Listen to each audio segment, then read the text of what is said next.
And I think you said something earlier that kind of like rattled me a little bit. And but like if I get rattled, I just get quiet. People are like, "Where's Olivier?" It's like he's just like looking into space.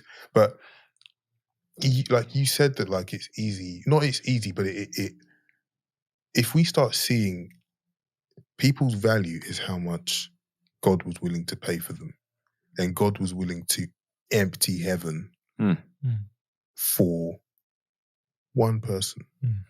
The whole world, yes, but the whole world is one person. It's just one person over and over and over again. And everybody listening, that one person is you, right?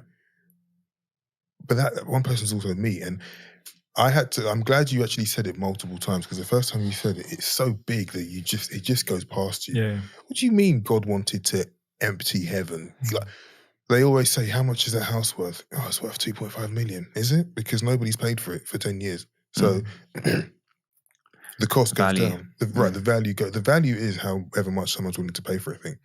God decided before we could fathom to ask him to give himself for us. And that, bro, is crazy. Like when you said it earlier, I was like, yeah, no, he's right. Because I've heard it growing up. And I'm like, let's just take a second, because I asked a question and he's answering it, but his answer just seems too big for me to. And I think it makes so much sense that you said earlier that you have to start honoring yourself. You have to believe God when he says he loves you. You have to, because if you can't do that about yourself, I promise you there's no way you're going to do it about someone else. Because you have to first understand that it's possible. And the easiest ground to figure that out is internally, because you're going to have that fight back and forth. Oh, I'm this, but God says I'm that. And then you have to get to that place where you believe it for yourself. And once you're there, then you can start. And I'm not saying I'm not saying don't honor other people as you honor. I'm not saying that, but I'm saying, like you were saying, it's a conversation, it's a journey. It has to grow, like the culture in the yoga. It has to grow inside yourself. But it was so massive that like you cost heaven. You cost what God said you cost. And even saying that, I felt a little bit blasphemous. I was like looking for like lightning. I'm not trying to put like, it costs blasphemous. When you get down to it, it's true. And if you can sit there, like what you were saying earlier, the reason I asked the question is because I genuinely wanted an answer. And I think I have got one. Like, how do we do it? You have to sit there, man. You have to sit in that reality, that understanding. You've just got to stay there. And if you find someone even if you find it in yourself, something that you really want to respect and you really want to honor, because you can see that is God in you, God in someone else, an element of God in us. You got to sit there, and you've got to be in it for me for so long until you really believe a thing. Because once you've got it there, then you'll find a way to outwardly honor that honor that's been going on in your heart for so long. It's just been like culturing, growing. You were talking about John the Baptist earlier.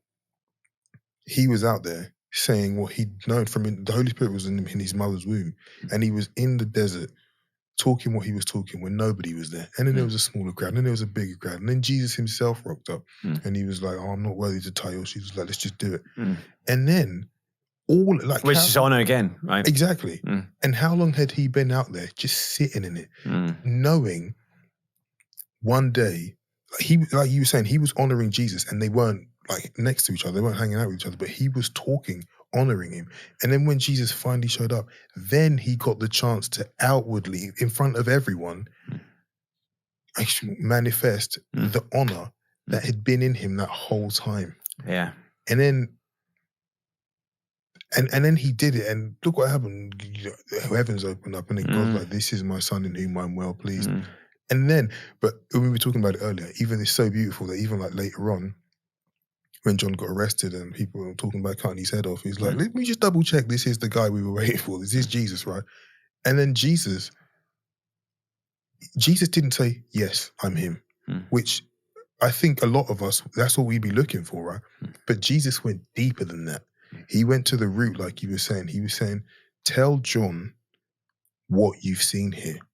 And everything you've seen and everything they would have seen if you listen, the blind eyes were open, the sick were healed. That's all of the stuff that John was saying about Jesus before. Yeah. So this is how Jesus like answered his question. He was like, remember where you were in the desert by yourself when you were sitting in that honor. It's all happening right now. And then that's how Jesus, he didn't use words. He went like to the core of him. He was like, I understand, you're wavering. Da, da, da. And then what's hilarious is after the messengers who were going to go back to talk to Jonathan, to John, and after they left, Jesus just started bigging up John. And he was saying, of the people in the Old Testament, there's no one greater than John. But he said all of that after John had got what he was looking for. The question is like, is it you? Are you really the guy? Because this is difficult. Jesus honored everything he went through. And then the thing that we would call honor, John is the greatest in the kingdom of, the past kingdom. The greatest born of woman. Yeah. Period. Do you know what I mean? Wow. That we would assume is the honor. And though it's beautiful, though it's kind, though it's nice, the core, what you were saying, Jesus went straight to the you knew before you met me. And it's still the case. And all the, I don't want to say surface stuff, but greatest among women, that was secondary or tertiary too. So yeah, I think like my question was asked and answered, I think. Because I genuinely wanted to know, now that we've identified what honor is, how do I do it? And sometimes it's not always an action. Sometimes it's sit in that, keep perceiving that honor. Keep looking at that person that way. And that's going to be a fight. Yeah. That's so good. What you're saying is so good. Keep looking at that person. But it's also being able to receive honor. Yes, yeah. I mean, I don't know if it's like an English thing. It is. And I'm utterly anglicized after almost 30 years living here. I'm sure Lee will agree. It's very interesting to be, no. Thank you. Yes, thank you very much. But actually when people honor you, and when people honor you, not flatter you. Oh, you better preach. Right? And and to just be able to receive that. That's a hard thing because sometimes when people speak to you and honor you by the Holy Spirit, they say things and you're like, "Are you sure these are things the Lord has spoken to me? But that's in my heart." But and then they say that to you, and you're like, "Well, thank you very much." Who am I? That's false humility. Yeah, but actually, to receive honor as well, that builds you up as well. And just to caveat, none of it is ever as a means of self-aggrandizement. Right. No honor is ever there to self-aggrandize. It always has to point back to Jesus. It always has to be in submission to Christ. Or it's not honor. Yeah. Right? But to be able to receive sometimes the things that are spoken and affirm words that are spoken over you or that you've seen in the scriptures. I put that on the shelf 5 years ago and someone's just said it to me, Right? Oh, we're going to need another episode on this, mate. Because you're right. You do. Yeah, man. It's true.